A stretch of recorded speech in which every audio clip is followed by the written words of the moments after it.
हुजूर के पास ना कहीं से कुछ कपड़े आए, चादरें आई, बड़े प्यारे कपड़े थे। हुजूर ने सहाबा में बांटे। उनमें एक शाल थी, चादर थी, उस पे खूबसूरत रंगों की कढ़ाई हुई हुई थी।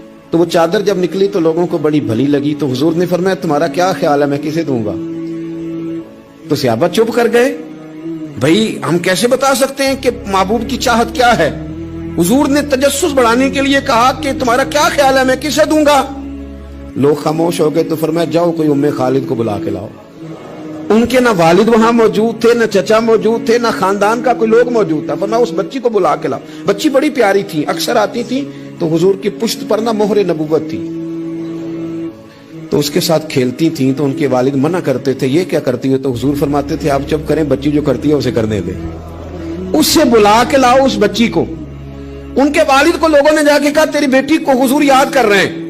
तो अपनी बेटी को गोद में उठा के हुजूर के पास लाए।